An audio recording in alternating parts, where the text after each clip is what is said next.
नमस्कार दोस्तों, स्वागत है आपका हमारे YouTube channel MS exam zone में। दोस्तों हाजिर आपके लिए आज की ताजा खबरों को लेकर। तो चलिए दोस्तों शुरू करते हैं। अशोक गहलोत ने कहा, भाजपा नेताओं को मेरी तारीफ करने की सजा मिली। जी हां दोस्तों, मुख्यमंत्री अशोक गहलोत जोधपुर पहुंचे। एयरपोर्ट पर वे भाजपा पर जमकर बरसे। उन्होंने कहा कि भाजपा की विधायक ने मेरी तारीफ क्या की, उनका टिकट काटकर उनको सजा दे दी गई।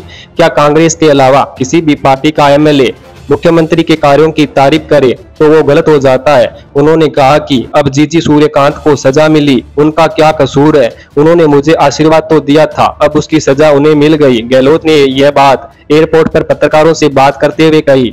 उन्होंने कहा, भाजपा के कार्यकर्ताओं में शायद दम नहीं रहा, इसलिए 7 सांसदों को चुनावी मैदान में उतारा है। भाजपा का गुजरात मॉडल राजस्थान में नहीं चलेगा। भाजपा कार्यालय में आगजनी हो रही है, अर्थियां निकाल रहे हैं। सूरसागर विधानसभा में टिकट के बारे में पूछने पर बिना कोई जवाब दिए निकल गए। एक सवाल के जवाब में गहलोत ने कहा कि मैंने PM से कहा कि मैं आपसे ज्यादा फकीर हूं, क्योंकि वह PM है और मैं राज्य का CM हूं। इस सीट पर जीता जिस पार्टी का नेता, राज्य में बनती है उसकी सरकार। देखें दिलचस्प आंकड़े। जी हां दोस्तों, विधानसभा चुनाव में कई आंकड़े सहयोग से बनते हैं। ऐसा ही सहयोग टोंक विधानसभा में देखा जा सकता है। पिछले 8 चुनाव में टोंक विधानसभा सीट से जिस पार्टी का विधायक चुना गया, उस दल की ही राज्य में सरकार बनी है। 1985 में ये ट्रेंड चलता आ रहा है। इस बार भी विधानसभा चुनाव में लोगों में चर्चा का विषय बना हुआ है कि ये सहयोग बरकरार रहेगा या फिर टूटेगा। फिलहाल भाजपा एवं कांग्रेस दोनों ही दलों में टिकट को लेकर कसमकस जारी है। प्रत्येक दल जिताऊ उम्मीदवार पर दाव खेलकर सत्ता पाने के लिए जी तोड़ प्रयास कर रहे हैं। कांग्रेस और भाजपा प्रदेश के कई विधानसभा क्षेत्रों में टिकट की घोषणा की है। भाजपा ने देवली, उनियारा और मालपुरा में प्रत्याशी घोषित किया है। अभी भाजपा ने टोंक और निवाई में घोषणा नहीं की है, जबकि कांग्रेस ने महज टोंक में ही प्रत्याशी उतारा है। अभी 3 सीटों पर सूची का इंतजार है। दशानन के पुतले हुए तैयार, रावण 51 तो मेघनाथ व कुंभकर्ण 30-30 फीट के। जी हां दोस्तों, शास्त्रीय नवरात्र की नवमी सोमवार को बनाई गई।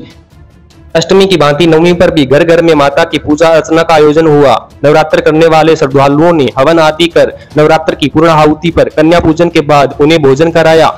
मंदिरों में नवमी पर राम दरबार की विशेष झांकियां सजाई गई। मंगलवार को दशहरा पर्व बनाया जाएगा। नगर परिषद की ओर से आयोजित रामलीला महोत्सव के दौरान स्टेडियम के पास स्थित हाट बाजार में शाम को रावण, कुंभकर्ण, मेघनाथ के पुतलों का दहन किया जाएगा। इस बार रावण के टोडारायसिया के कारीगरों की ओर से तैयार किए जा रहे हैं। रावण के पुतले तैयार कर रहे अमित गौड़ ने बताया कि 51 फीट का रावण व 30-30 फीट के कुंभकर्ण व मेघनाथ के पुतले बनाए जा रहे हैं। उन्होंने बताया कि रावण के मुंह से चिंगारी व आंखों से रोशनी निकलेगी। इसी प्रकार ढाल भी घूमेंगी। गगनयान के लिए महिलाएं सबसे ज्यादा फिट, इसरो चीफ सोमनाथन ने गिनाई वजह। जी हां दोस्तों, चंद्रयान 3 की सफलता के बाद भारतीय स्पेस एजेंसी इसरो इंसान को अंतरिक्ष में भेजने के अपने सबसे बड़े मिशन गगनयान की तैयारी में जुटा है, जिसकी बीते दिनों टेस्ट फ्लाइट भी सफल रही। अब इस मिशन के बारे में बड़ा अपडेट देते हुए इसरो प्रमुख S सोमनाथन ने कहा कि वो देश के स्पेस ह्यूमन मिशन में महिला फाइटर जेट पायलट या वैज्ञानिक को भेजना चाहते हैं। रविवार को सोमनाथन ने कहा कि हमारे देश की स्पेस एजेंसी अपने बहुप्रचलित मानव अंतरिक्ष उड़ान कार्यक्रम गगनयान मिशन के लिए महिला लड़ाकू पायलट या महिला वैज्ञानिकों को तरजीह देता है और भविष्य में उन्हें ही अंतरिक्ष में भेजना चाहता है। गगनयान मिशन पर बात करते हुए इसरो चीफ ने कहा, हमारी एजेंसी अगले वर्ष अपने मानव रहित गगनयान अंतरिक्ष यान में एक महिला ह्यूमनॉइड, एक रोबोट जिसकी बनावट मानव जैसी होती है, अंतरिक्ष में भेजेगा। सोमनाथन ने आगे कहा कि इसरो का लक्ष्य 3 दिवसीय गगनयान मिशन के लिए मानव को 400 किलोमीटर की पृथ्वी की निचली कक्षा में अंतरिक्ष में भेजना और पृथ्वी पर सुरक्षित वापस लाना है।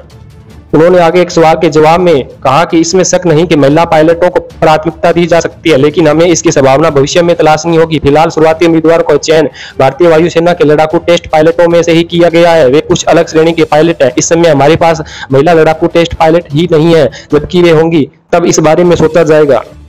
बता दें कि इसरो ने शनिवार 21 अक्टूबर को अपने महत्वाकांक्षी मानव अंतरिक्ष मिशन गगनयान में पहला मानव रहित परीक्षण उड़ान सफलतापूर्वक पूरी कर ली। भारतीय अंतरिक्ष एजेंसी का लक्ष्य 2035 तक पूरी तरह से परिचालन वाला अंतरिक्ष स्टेशन बनाना है।